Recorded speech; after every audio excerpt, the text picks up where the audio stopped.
All right. Hate this motherfucker. Ken Miller, everybody. Ken Miller. Eric Myers, yo. My favorite. Try following him all week. Try following him all My week. favorite comedian, yo. Oh, He is whatever. my favorite Whatever. comedian. I love you, Ken. I know. You're on. I know. Are we on? I'm on. Y'all can hear me? You hear me? All right. Do you guys know what we're doing? They're going to interview us. It for a is? web Oh, there we go. Thing, There an we interview go. thing. There But we it's go. not supposed to be funny. We're just going to do an interview. That's when we're like ready. a real interview. Man, What's that? We'll be Be funny. funny. I'm out of dick jokes, You know, lady. this- I don't know what else to... This is the woman that just doesn't get enough right here. Oh, that's what I like. No matter I like what that. you do. All right. Oh. It's a white Well, lady with we big are old now live on our webcast, and for those of you who are watching at home, both of you, we this is Ken Miller, Erik Meyer. Erik, you probably saw a little bit of the last of his act. Ken, both these guys, we had a comedy competition, Florida's Funniest, and this first runner-up and the winner. And this was, yeah, you can applaud at that because it was a great accomplishment. And there's a lot of comedy competitions that pop up all over the place, but 9 times out of 10, they're just a way for the club to make a little extra money on a Tuesday night or something like that. But this was one that we seriously put together with all the A comedy rooms, and we really wanted this to be something that we're producing comics that can be that really can become celebrities and stars. And I think we have a couple of them up here that have great potential for that. And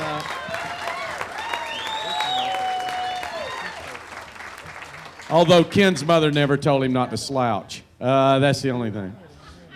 Teasing. Ken, how old are you? I'm 34. 34. 35 in March. Aries in the house. I'm an Aries. Yes. That's what I'm talking about. And you already said you're 32? I'll be, my birthday's leap year, so I'll be 8, February 29th this year. That's great. This year. I'll be 8, yeah. And Ken, did you grow up in North Carolina? Yeah, born and raised in North Carolina. I'm country. Very country. I like collard greens. I like fried chicken, oxtails, Tar Heels. I like big white women. Pretty much what all country black You're people pretty like. much fitting the whole stereotype that we would think. Oh, but I have a job and take care of my kids. Oh, so okay. I fuck that up. Yeah, Very nice. And you're mentioning your grandmother, who was a civil rights pioneer, correct? Yeah, yeah. And what was her name? Her name was Naomi. Naomi. And when you were growing up, is your entire family very active in civil rights? Fuck, hell no. No. My family are alcoholics, heroin addicts, murderers, thieves. I'm the only successful person in my whole family. Well, good. Seriously, yeah. So you broke the cycle. Yeah, I mean, I've killed somebody before, but But you didn't get caught. But I didn't get caught. I got a couple of babies out there I'm not taking care of. Okay. So and your how many children do you have? I got 2. 2. And what are And my adopted child. and what are their names? Kenny Jr. and Jazia. And Jazzy. And they're how old? 12 and 6, and then my stepdaughter is 16. And of course you derive a lot of your comedy from the kids. Yeah. Well, I try to do everything that's real life because the best comedy to me is relatable. So if you guys, like all you guys have kids, you've been through breakups, you've all been through what we've been through, so we come on stage and we try to tell you what our life is. And if you've been through it and you don't have the balls to get on stage, some other loser like me gets up here and you're having a good time. You're like, oh my God, I want to kill my ex-wife too. I just can't say it because I got a restraining order. So, I mean, it's understandable. And now Ken broke the cycle of addiction and abuse, and then you started the cycle back up with your family, right, Erik? With my family? No, my family was great. My parents don't drink or do drugs or anything. They're very religious, and I am an alcoholic and a drug addict in recovery. And that's for real. That's for real. That's for real. It's for real. I've And- known I'm Erik not for joking. 5 years. I'm It's not for real. joking. And how long have you been sober? I've been sober for actually 30 days today. 30 days today. Today, yeah.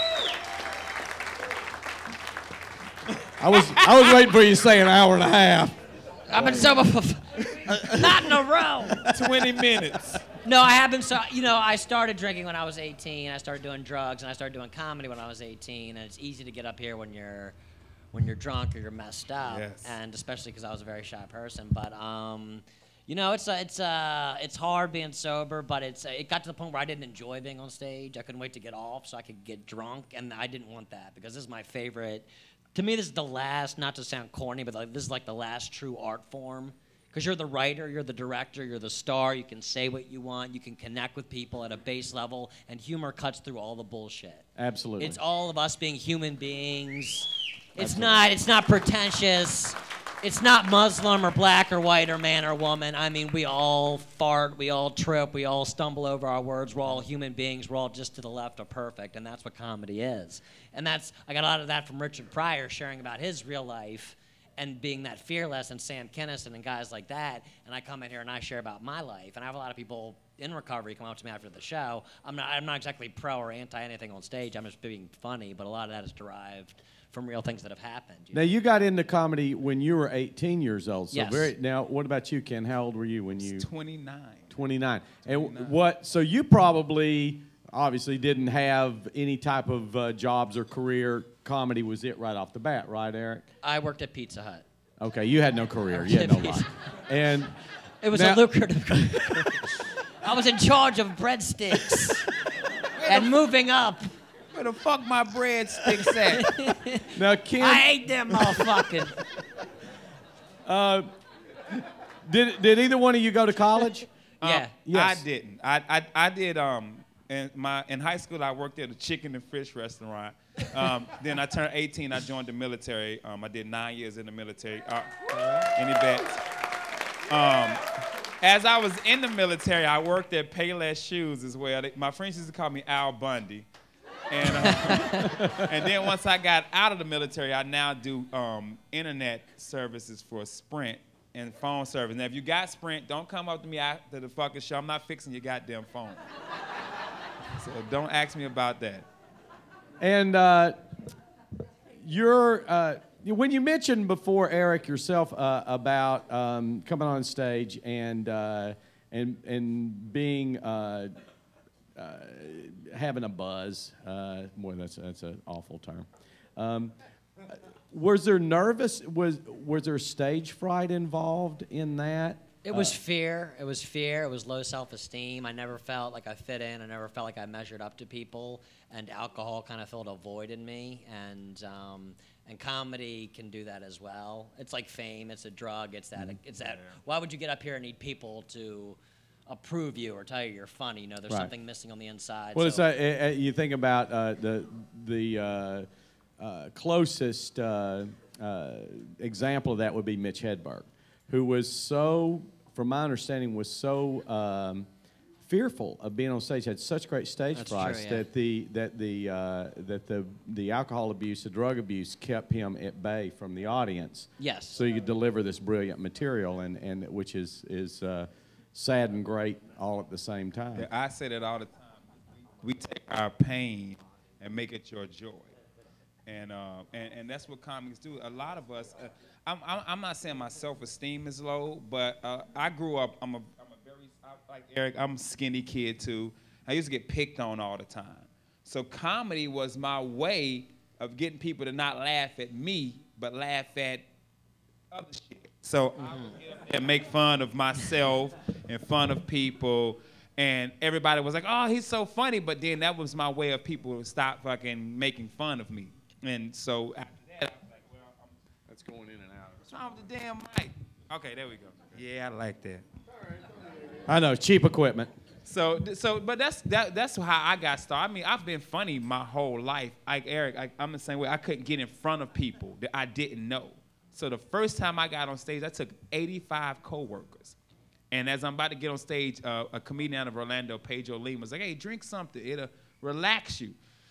And now I can't fucking stop drinking. Crown of Ginger, by the way, if anybody want to buy me a drink, I appreciate it.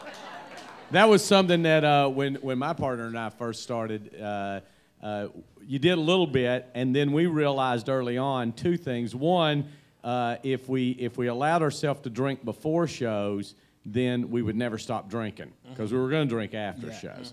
And the other thing, we did a lot of improvisation, and what we realized was when the material was preset and we knew exactly what we were going to do and exactly what we were going to say, it didn't affect us to have a little buzz.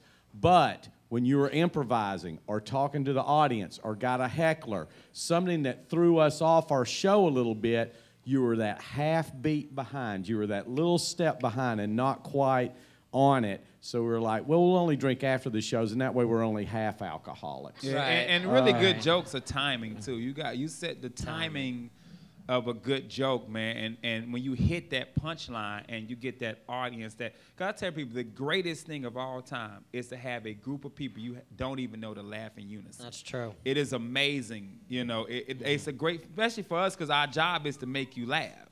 Now, we hit that punchline and y'all sitting there with your fucking arms crossed. That's a horrible feeling, man.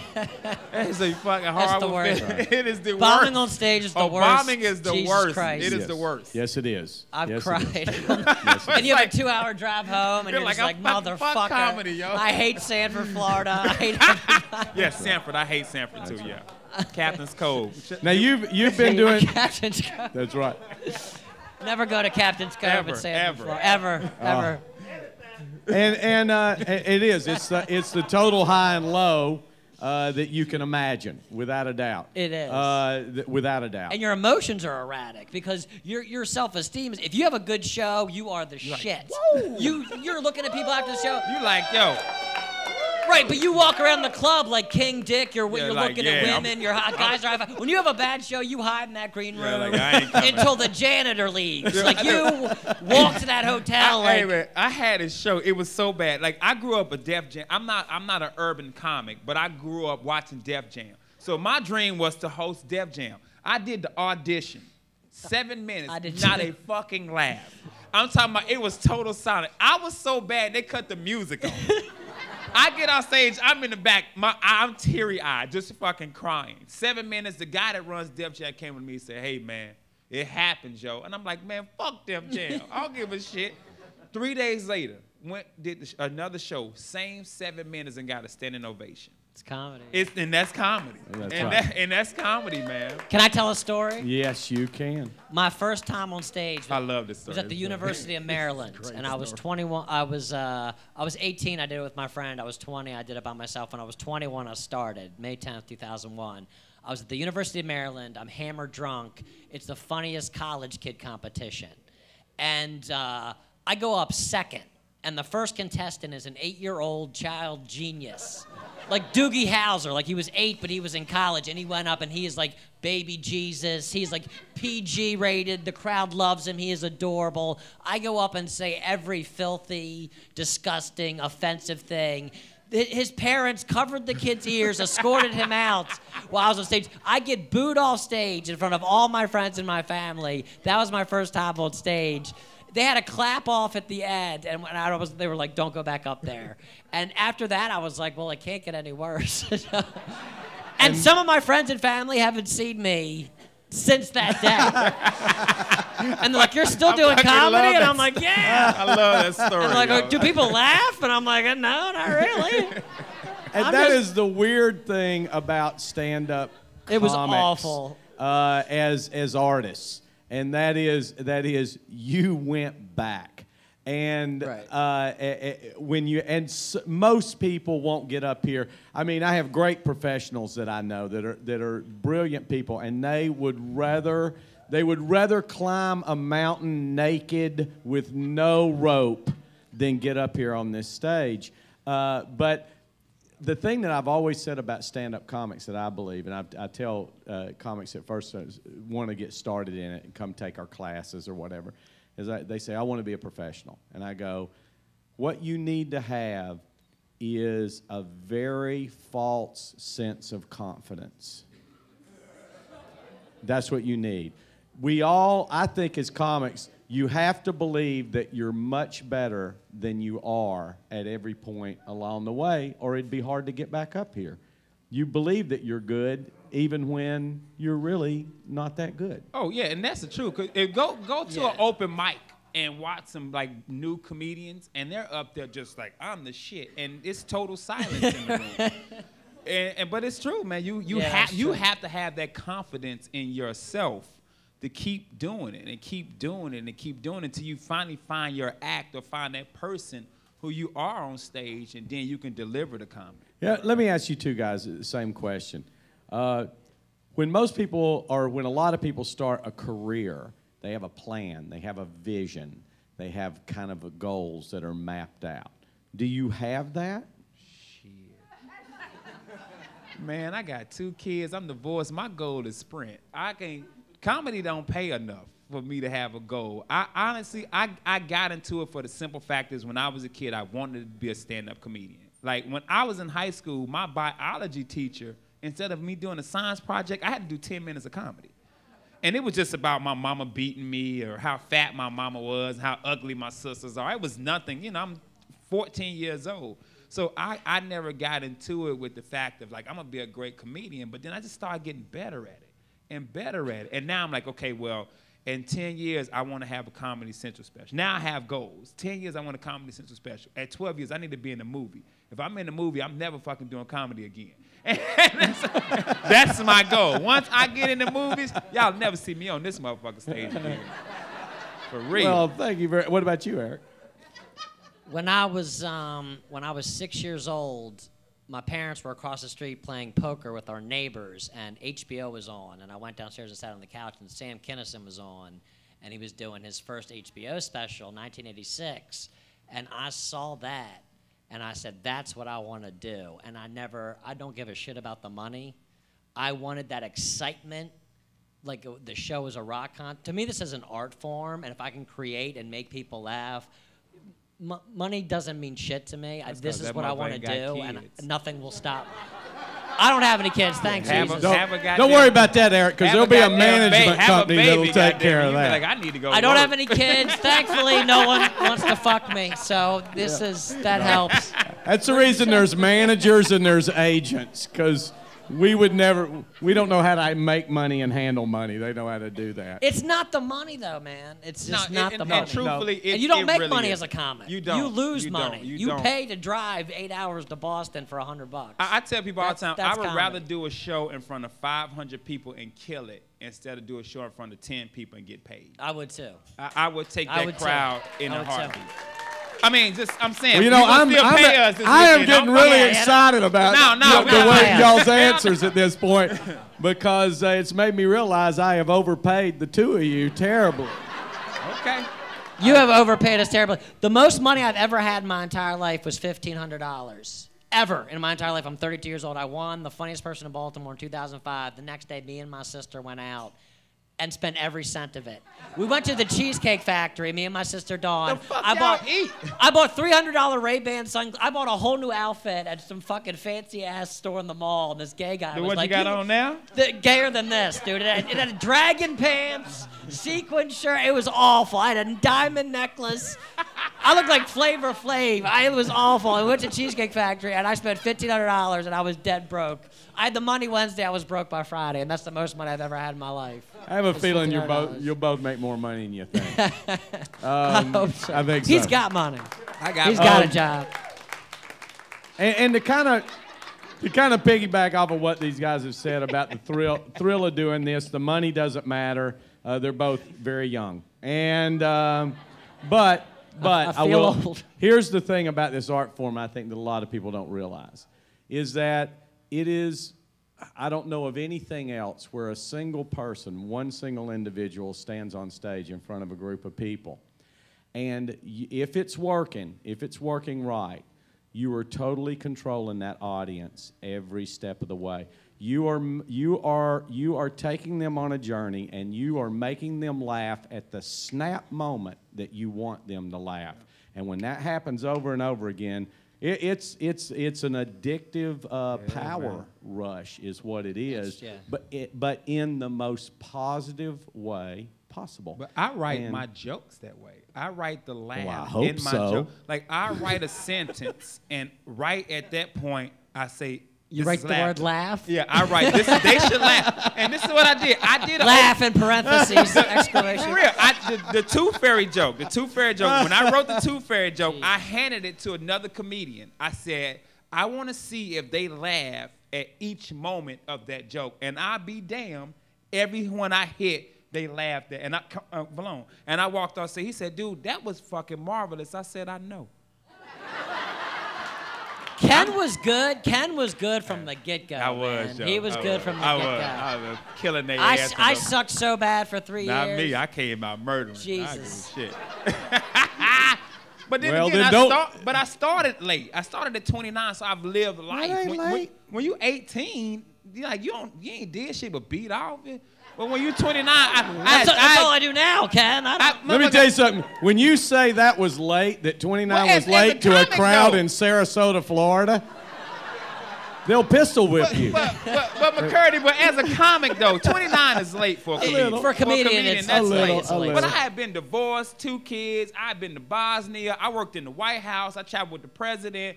I've been through some shit, so I had shit to write about. When you 18, what the fuck? Hey, my mama kicked me out. Well, okay, that's All right. it. One last thing, and then we will. You can bring the house lights up a little bit. We'll open up questions to the audience if you like, and hope when that you lady with ask, the big booty asks me a if question. we have any. And this is my last question to each of you. And I'll go with Erik first, and then to Ken. Is there something going on right now, either in your life, personally or globally? Any issue that really is upsetting to you, really pisses you off, that you would love to write a brilliant comedy bit about to expose it that you haven't written about at this point? Yes. Yes. To me, it's anything. I feel like as human beings, number one is racism, but I also feel like it's religion. It's things that separate people instead of bringing people together. I feel like as people, we constantly separate ourselves into different groups, and every argument boils down to I'm right and you're wrong. And I think people, like, I believe in God. I was raised in the church, but I think you can have heaven on earth if everybody showed some people some compassion and some tolerance. But I don't know how to make that funny because it comes across preachy. Do you know what I'm saying? Yes, right. But I'm an idealist. Right. And I believe I'm a spiritual person, but it's hard to put that on stage because I'm trying to make people laugh, and I don't want to come across like I don't want to change anybody's mind, but I want to say something good. Like, if you're going to do something, why not do something good with your life? Right. Instead of anything negative. Because I don't believe nature is not destructive. It's constantly about things, growing. And You wouldn't have expected that out of I don't know Erik, what the would fuck you? I'm talking about. It was good. That's what I'm Ken, saying. Ken. anything that comes to your mind that... Let me tell y'all something. Yeah, follow that, And Ken. I mean this. I'm so fucking tired of the election. That shit is so fucking annoying. Because no matter who we get in office, it's going to still be fucked up. So, just go ahead, spend all your money, because December 21st is over anyway. The Mayan calendar. It's over, B. Yes. So, but I'm tired of the election. I think politics are really dividing this country, man. It really is. And if we actually just work the fuck together, instead of hating Republicans, Democrat, Tea Party, and actually just work together, we can fix this shit. Yeah. And But basically, we you have both to work together. you We both have said to the work same together. thing. We You have both to said work the same together. We thing. can't- It's can't a just fragmented keep hating society. motherfuckers, man. Any questions from the audience? And when I take it, I'm going to repeat the question so that the people watching the webcast damn cute. know what you've said. Yes. Cute in the motherfucker. What's the most memorable thing anyone has said to you after a show? I got two. I know you do, Ken. I got some. Okay, Ken, go Okay, ahead. I got two. Real quick. The first one was this guy came up to me and said, "Hey, man, you remind me of Eddie Murphy. I mean, you suck, but you remind me of Eddie Murphy." I said, "Who the fuck says that, dude?" The second one was, I love rock stars, how women throw panties on stage. I just think that's cool. After the show, this girl came up to me and put her panties in my hand. I don't mind them being thrown on the stage, but right in my hand. Now, I'm thinking, nah, this ain't no real pair of panties. She walks away, throws her dress up, and it's bare ass. I dropped the panties running the comedy club. They don't believe me. We run outside. The panties are still sitting there. That's the craziest thing ever happened to me or said to me after a comedy show. My hand hasn't stopped itching. That's fucking 4 years ago, dude. All right, Eric. What I get all the time is I'm heterosexual, but people think I'm gay. So I get people that come up and they're like, "Are you gay?" And I'm like, "No, I'm heterosexual," and they don't believe me, and they won't stop. And they're like, "No, you're in denial." This woman for 45 minutes, to the point where I was about to blow somebody just to get her to shut up. I was like, I don't even care if I'm gay anymore. Just leave me alone. She's like, following me in the car, like, "You need to realize you're gay." I'm like, I don't want someone's penis in my ass. It just doesn't. I don't think it'd feel good. I don't see how that feels good at all. Sorry to be graphic, but you asked. Another question. Another question. Yes. How do you feel about rating comics, and is that rating them clean, dirty? No. What do you mean? Number one, number two. Oh, who's the best comic? So many bring such differences to the art form. So, yes. So, in other words, how do you feel about rating comics, the media rating comics, the society rating comics, because they each might fit a niche, that this person thinks that Jackie Mason's the greatest, and this person thinks that Richard Pryor was the greatest, and this person thinks it's I don't think Earthquake. you should really rate anything, man. Like, I as a young black male, me and my friends have an argument who's the greatest rapper. But your opinion is your opinion. Like, to me, my favorite comedian of all time is Chris Rock. But my friends are arguing me down that it's Richard Pryor. But I didn't grow up in the Richard Pryor era. I grew up with Chris Rock, Martin Lawrence. Those are the guys I grew up with. Chris Rock is my favorite comedian of all time. But I don't think there's a greatest, you know, because you have your opinion on, like, okay, my favorite food is spaghetti. What's yours? Okay, so we gonna sit here and argue about who has the best fucking spaghetti in town. Like you know, you have your opinion. I don't think there's a greatest. Bill Cosby is the greatest. So. Well, yeah, and I think you're right. I think you're probably right. But within any art form, it's hard you to can't argue really. that. Art is subjective, and it's hard to argue well, one person. I remember seeing Black Swan, and I thought it was one of the greatest movies I'd ever seen. And my dad was like, "That was the biggest piece of shit." And we saw the same movie. And art is subjective, and comedy's the hardest thing because y'all are right here. And if you, Steve Martin said, bad art is still called art. Bad comedy is just bad. If you're bombing, it's obvious. No one's laughing. If you don't have to watch your movie if you're Johnny Depp. You don't have to sit in the theater if people don't like it. You know what I mean? Right. Or if you paint some piece of shit, you can explain it. But comedy, you know instantaneously if you're not doing well. But it's all subjective. Some people think you're hilarious. Some people think you're too dirty. But you can't please everybody, you know? Another question? Anything? Ever hear somebody, Yes. right? Was No? there? Yes. Yes. Yeah. Go ahead. I definitely, what do you think in living color? What? What about In Living The Color? show? The show? The show, man. I mean, it was one of the best shows ever. Yeah, it's a great show. Yeah. Bring that man another drink, would you? Yeah, It's been off the air for 20 years. I don't know. What do you think of Mama's Family? I love it. In your most, don't hold back. Jesus Christ! What do you think of the dinosaurs, Ken? Well, the Brachiosaurus. It was great. It was a great show. It was a great show, It was sir. a great show. It was a fucking. Actually, you know they're bringing it back. Great show. They're bringing it back. Are they really? Yeah, They are bringing it they're back. bringing Oh, it well, back. is that it? Supposedly. Oh, okay. Is that why you mentioned it? That shit. It is a good show. It was a good show, without a doubt. But I still am nuts about Dick Van Dyke to this day. Is that it? Ladies and gentlemen, we want to thank you so Thank much you guys for being for coming out here and out. being a part of it. Set everything up in the back. Both these guys will be in the back of the room with their DVDs and Thanks for CDs. coming. Grab Tell them. your You can friends. ask more questions. Say hello. Good Find night, me everybody. on Facebook, Ken Miller.